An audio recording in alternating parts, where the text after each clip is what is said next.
Welcome. This is Aaron Ossont from Ossont Battery on the Flamekeeper network.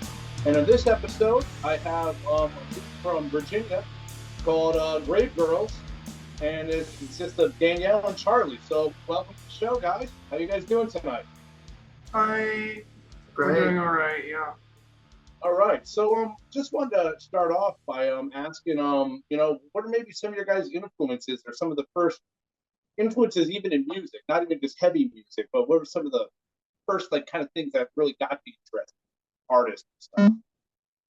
Yeah, I think right off the bat, I can name a bunch of bands like in Stoner Doom, post-hardcore, but also stuff like, Prince and even crust bands like Nausea and stuff like that feature in our new album as far as like influences and stuff. Cool. So it's all sorts, it's all over the place. I would call it more than anything like goth rock, like electro gaze kind of music with like heavy elements and a lot of like influence from the stoner community. Cool. And now, Charli, what about you? What are some of your earliest influences or musical memories that really sparked your creativity? So I came over from this project more from like the EDM side. I primarily do like visuals and stuff. Okay. As far as like music and stuff that have like inspired and like came along with my music, my art. Um, ooh, All sorts of stuff. all sorts of stuff. Honestly, it's uh, really big into a band called Spangle. Like I've been listening to them for a bunch of years. Pretty much everything associated with them has had a whole lot to do with what I do today. Yeah, Spongle's awesome. What's that guy's name? Simon Posford and Raja Yes. Ram. Simon is an incredible producer. And then there's like, where are they from? they're based out of somewhere out of England. I'm not sure exactly where they're at currently, but yeah, they're one of those bands where when they're putting on shows, they're doing like high dollar tickets, like what, like yeah, like the like $100 tickets. Oh. Like that, like the last show they played was at Red Rocks, and like they sold out in like 3 minutes for a 2-day show. Oh, wow. Damn. So they're really Sorry. There can be a band that's that big, and I've never even heard of them, and that's it's amazing. Yeah, one of their backup singers is Durga McBroom, and she used to be a backup singer for Pink Floyd. Okay. All kinds of like, what's his name? I can't think of the guy's name, but yeah, like when they put on like live shows, it's like a 30-person stage ensemble. Yeah, it's almost like orchestral, but like for I guess like people who are influenced by the Grateful Dead and other stuff like that. And like electronic and world music. Yeah, like world music is really where it's coming from. That's what it is. And so like there's at their shows, there's like live painters all up and down the audience. They have live painters on stage. They have like world-renowned visual artists putting on visual shows behind them. It's just so it's kind of where I got a lot of my inspiration from. Awesome. A lot musically and artistically. Audio, and they bring a visual to the live performance as well. So that's awesome.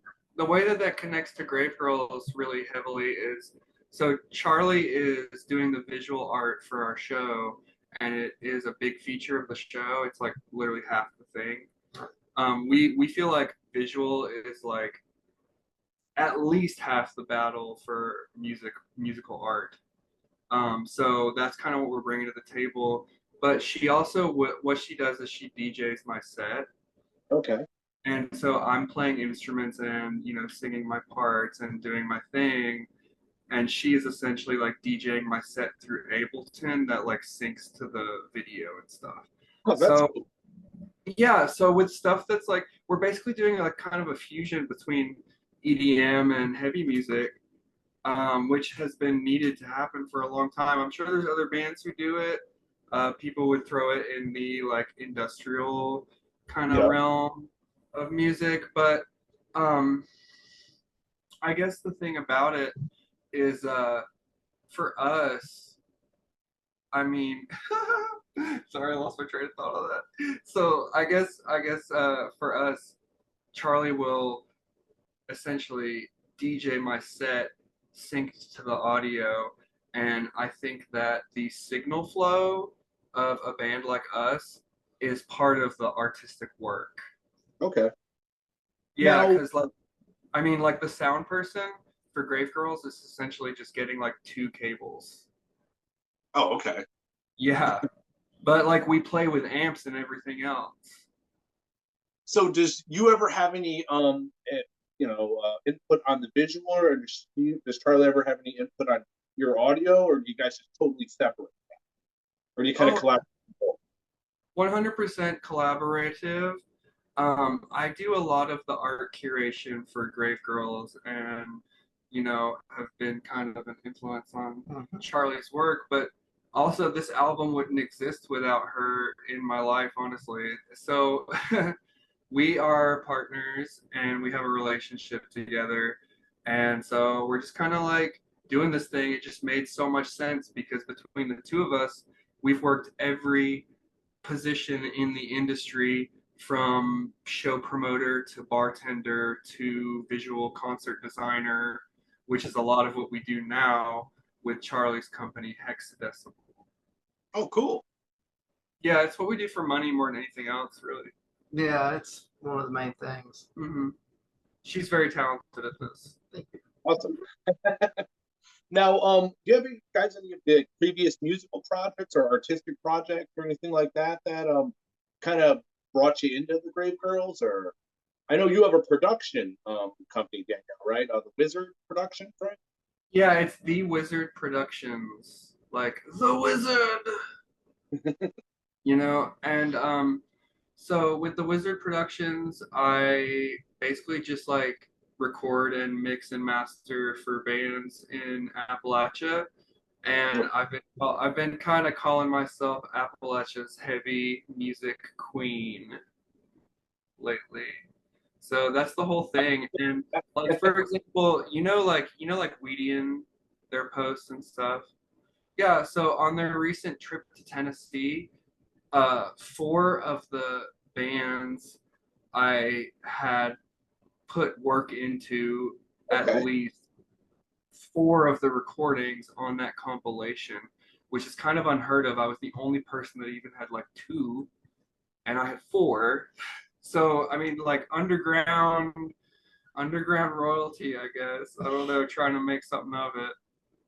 Now, what were the bands that were on there? Let's see. I'm trying to think. It was Nerve Endings, Wampus Cat, or no, Hag Bastard. Sorry, two different bands.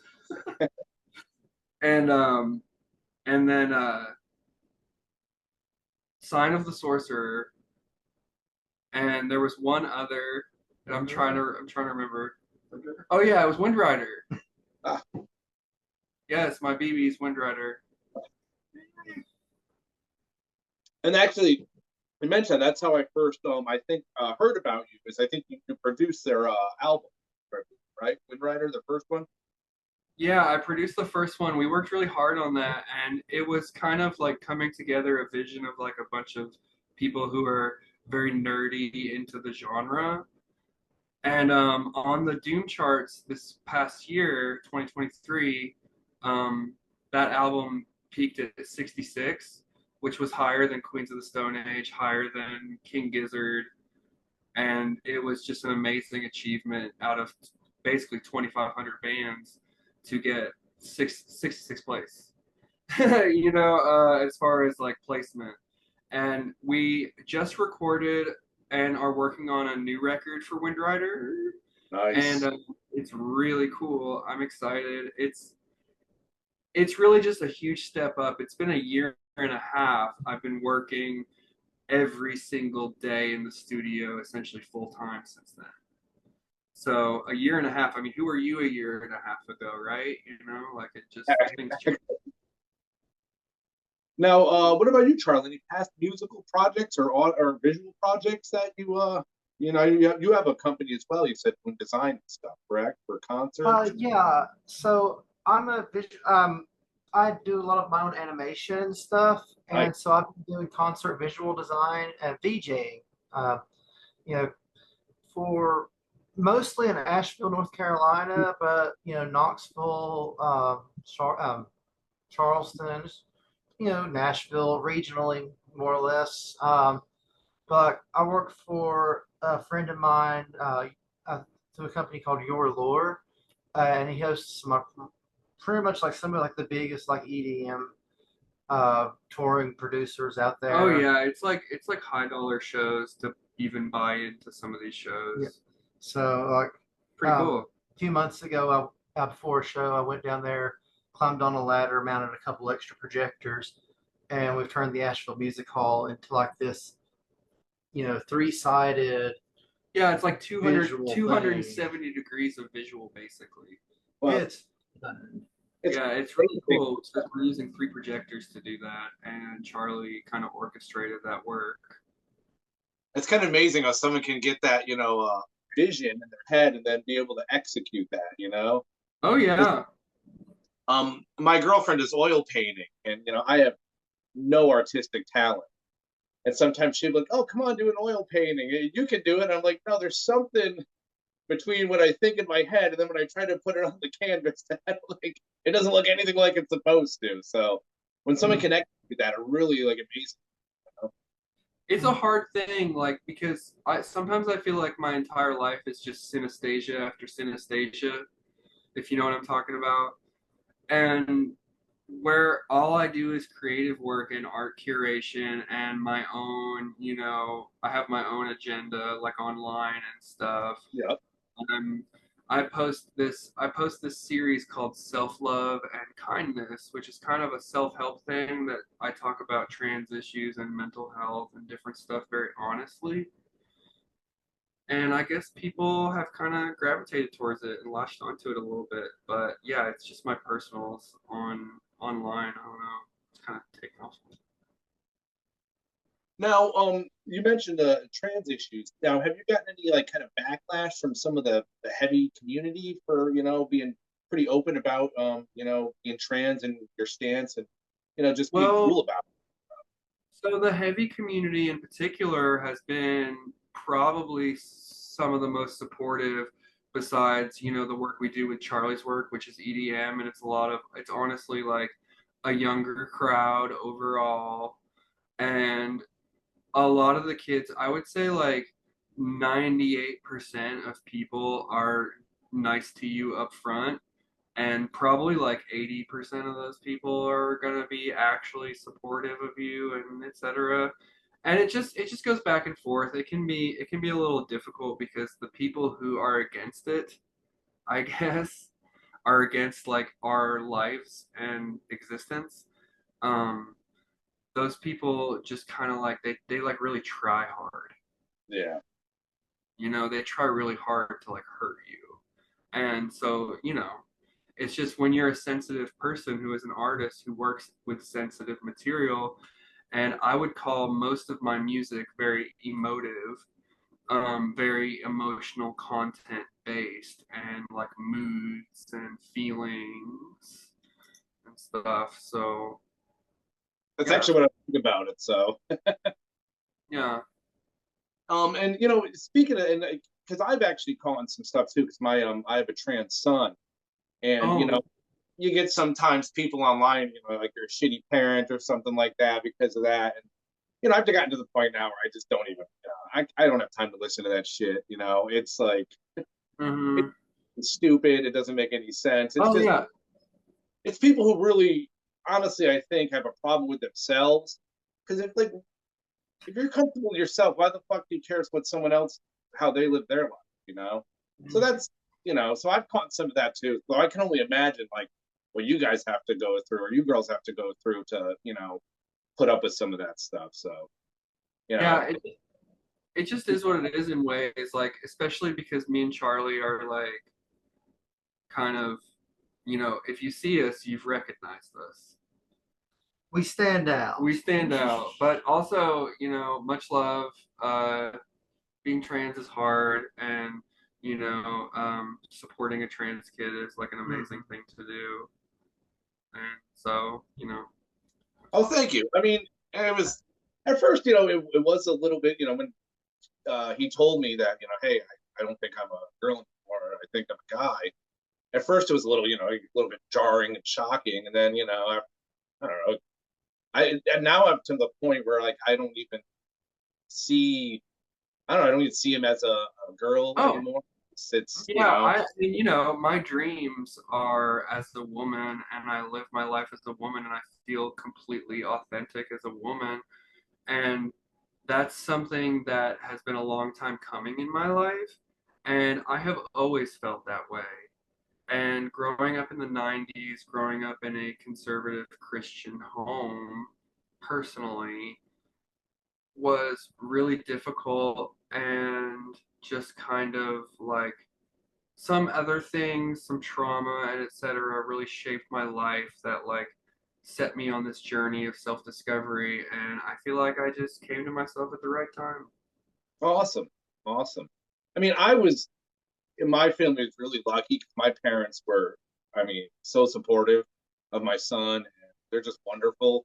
So I I love mean, and so that was great. So I mean, so kudos to you for, like I said, I always think it's so cool when people are like, you know, fuck it, I'm gonna be myself, even though I know I'm gonna get shit for it. But you know, hey man, you got to be yourself. You know, I think it was yeah, who said for Papa, me, I am's who I am's. You know.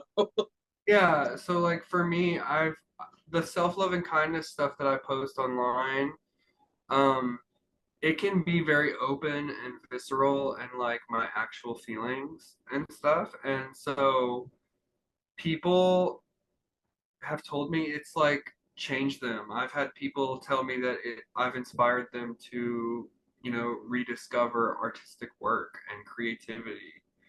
And I just think that that's like that's always been my ultimate goal, is to inspire other people to do cool things the way, because I want people to help other people do cool things. Cool. So yeah. Now, how did Grave Girls come into inception? You know, how did you decide to, you know, did you have some songs laying around and you were like, I really got to get this out there? Or Oh did you, Charlie, just be yeah. like, yeah, we really got to do something together? I think so. It came out of, so let me tell you the story. So in 2018, I started a project called The Cosmos, Okay. and I kind of just like jammed out like 4 hours of music just cuz. And I know that sounds like a lot because it is. But yeah, like 4 hours of music, I just jammed it out and like riffed it out and played whatever the fuck I wanted. Sorry. Uh, I played what I wanted. And and so I came back to it in like 2022 and was like, hey, some of this material is honestly like really fire, and like the way that I approached it was like exactly what I needed. So I'm gonna sample this and turn it into some new music. And I was working with someone at the time, and we worked together for a year on it, and that's when my own personal song "Key to the Floor of Many Choices" came out, which is a song about my transition. But me and Charlie got together in August of 23. I decided to transition in 2022. mm-hmm. So in between some of the samples and audio from this record, it's just like spanned like who were you in 2018? I'm sorry, but just like it's crazy how long that this record has really just taken. And the last year in particular, since me and Charlie met in August, I think we started Grave Girls at the end of September on the full moon. I got deeply inspired after a ritual experience that we had, and it was something that just really developed. the first song we did was Graves of Cali. Oh, I love that one. That's a good one. Yes, and so some of the audio, the solo in particular, is ripped from some stuff I was gonna do with a previous band called Indigos. That was like a stoner doom kind of like sort of like semi like project, Okay. and it just didn't work out. And long story short, and so some of the audio I like pulled from like those recordings because on Graves of Cali, the guitar solo in particular, I spent a month thinking about it before I touched an instrument. I like edged myself for like a whole month, like not touching a guitar, just listening to the track and trying to decide what I wanted to do. And so when I finally took my guitar, my Les Paul Custom Light Kylesa out of the case, I turned my amp up to 10. I got a little high and I ripped it like basically the first try. And it's just so iconic and it feels so real and I just wanted it. You know what I mean? Nice. Yeah. No, it's funny that like you said you guys have only known each other for how long? Since August of 23. Yeah, I thought you guys had known each other for like a few years because it seems like you're like get along so well and like and like It's a Grave kid. Girls is so cohesive. So I Yeah. would It's assume so for years. Get that a lot. It's amazing. I don't know. We just work really well together, and I think like the we had a show that needed playing. There wasn't any like we needed to put a show together, so it's like, well, you do your music. I can help. I do visuals. We can make a show. What happened was I booked a show for my birthday, which is Halloween weekend. I always book it. Nice. And I booked a show for my birthday for 2023. And then when the date started coming around, I was like, we need to do something. And it just made sense. I was like, well, you do incredible visual work that I, kind of help with, and I do incredible audio work that you kind of help with. So let's do this. Nice. And that's great, girls. Great girls. Now, as far as what's coming on in the future for Grave Girls, for you girls, I mean, are you? Is there going to be an album released? Is there any plans on touring or shows, just local shows? Yes, and consider this an announcement.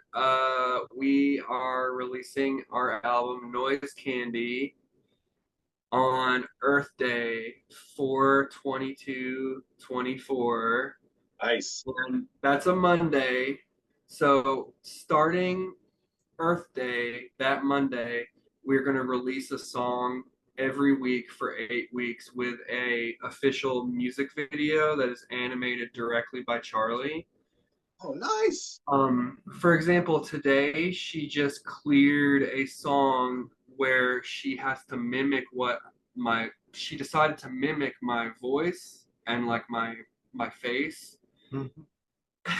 And she did like 11,000 frames of animation. 11,000 frames of animation for that. Wow. So with Grave Girls, we really push ourselves. I feel like the songs have such an incredible depth for a stereo recording. Honestly, I feel like they do, and especially the new mixes and all the like remasters and stuff I did. So yeah. Now, is this going to be a digital only release, or will there be any physical copies? Well, it will probably be digital at first. We might do discs as well, but we're currently looking for like support. We know exactly what we want to do with our vinyl, and we're just kind of looking for a little bit of support towards that goal at this point. But yeah, it's an amazing record and it deserves to be on vinyl. I've mastered for vinyl several times and it's not that bad. It really just, I love the way it sounds. I have an awesome collection at the house, mostly of like obscure heavy bands. But, I'm the same way. Most of my collection, it's like most albums that maybe had 100, 200 copies pressed or something like that. That's where I'm at, because I'm like, with Indigos especially, I was touring, and I plan on touring with Grave Girls quite a lot. And the thing about it is, you're buying records at shows. Yep. Like bands like Pleasures and Tell, and all these other bands. What's up? Well, it's funny, even some of the bands that were considered like more underground, when I was younger, I used to go see Clutch a lot. And even then, like, I can't even afford to go to that like show anymore. It's like a $40-$50 ticket sometimes now. And then I was looking that they just reissued their first album on vinyl. Do you know what they're selling it for?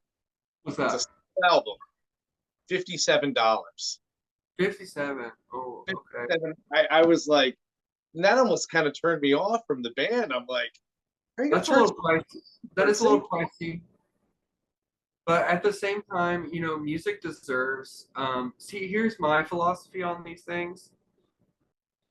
The music is always free, because you can listen to the Foo Fighters or the Red Hot Chili Peppers in Walmart and just hear like some incredible shit. But and you're just walking around a store and you're hearing some of the best music ever made, even sometimes. And sometimes not, sometimes the exact opposite. But what I'm trying to say is that the music is always free. The lifestyle choice and the sort of like merchandise and what you're putting into the project and who wants to support your messages, because Grave Girls comes with a message, really. That's great, and honestly, that's part of the reason why I'm a fan. I'm a big person. I do like music with a message. It doesn't always have to have a message. Sometimes I like dumb, stupid stuff. Easy. But sometimes, I do like something that has a message that makes me think, that, challenges me, I'm the type of person that I don't think all music should be easy to digest. Maybe if I don't like an album the first time, I go back and listen to it 2-3 times. And sometimes the third time or fourth time, you're like, oh, wow, now it hits with me, That's some of the best material too, because it's usually albums like that are the most original stuff, oftentimes. Yep. And so, like, with the Grave Girl stuff, I'm trying to not be like anybody else, and I'm trying to do my own thing to a degree where the whole point, I think when we started, I was actually looking at this painting of this woman getting railed from like the 1800s or something, or like the 1600s. It's like a Baroque painting. Yeah. So like someone spent like 40, 60 hours like painting this little like maid getting railed. And I just think about that, and that's what I want to do with my art. There you go. Well, yeah. Is there anything else you guys want to promote, or any, like you said, you have the Wizard Productions, and Charli, what's your company you have? Hexadecibel.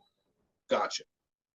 Yeah, so we'll travel, we'll work. If you pay us, we will do the things that we do.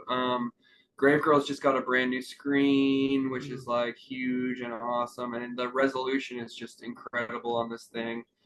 And so Grave Girls just got a new screen, and as far as the band goes, we're just trying to play shows wherever we can.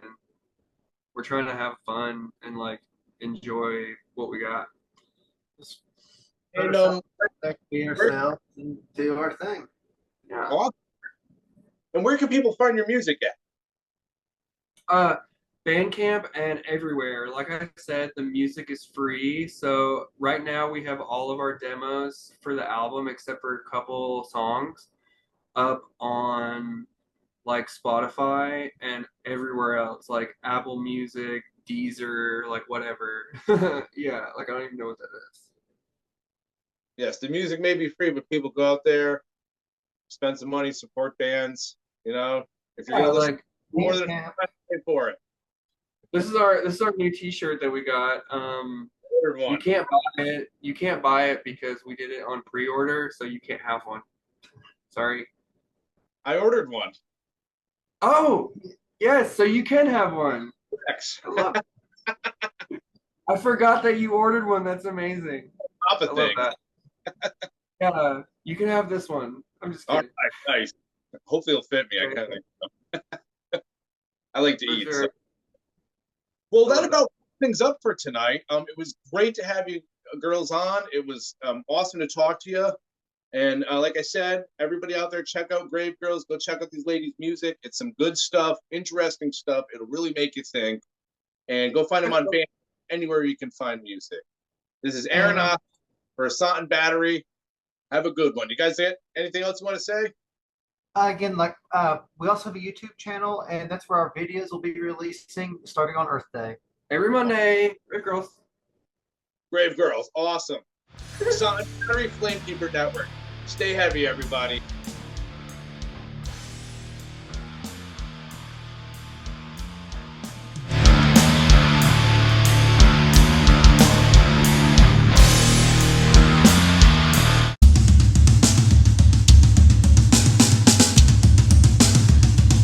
For 45 years and keeping Louisville weird, Electric Ladyland has been there for all your eccentricities.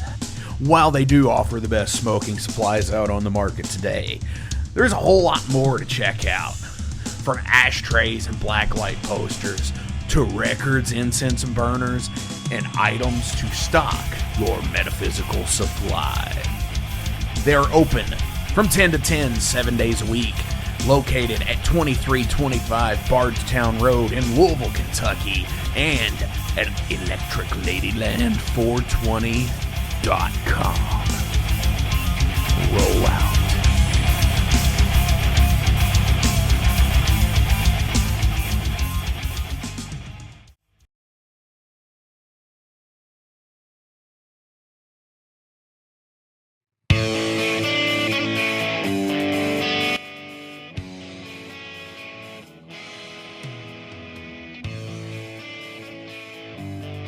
Maxwell's House of Music in Jeffersonville, Indiana is the premier 12,500 square foot music superstore that has served both the southern Indiana and Louisville, Kentucky metro area for over 4 decades.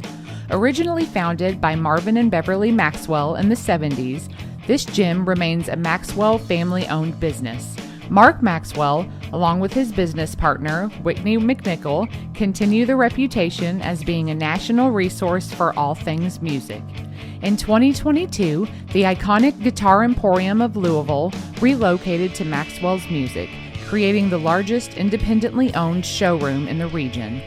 The retail offerings at Maxwell's Music includes a huge selection of guitars, basses, amplifiers, effects pedals, modeling amps, keyboards, drums, banjos, mandolins, ukuleles, sound systems, stage lighting equipment, and accessories.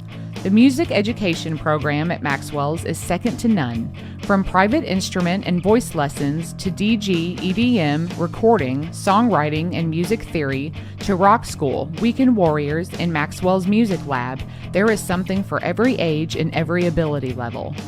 In Repairland, guitar and instrument repairs and refurbishment are taken care of by the Maxwell's team of expert guitar technicians and luthiers. They also do instrument appraisals. Maxwell's offers installations for professional audio-visual and lighting systems for schools, churches, clubs, VFWs, funeral homes, sports fields, and so much more. There's also rentable space at Maxwell's, from music practice or rehearsal rooms for individuals or bands, all the way to a meeting space and concert venue that seats up to 120. That also includes a professional audio-visual and lighting system and a sound booth. Maxwell's has it all.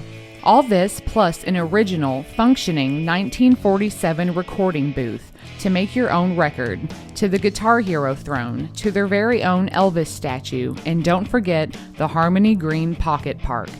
There's a reason Maxwell's House of Music in Jeffersonville, Indiana has been recognized by the National Association of Music Merchants as the #1 award-winning best store design, as well as top 100 music store year after year.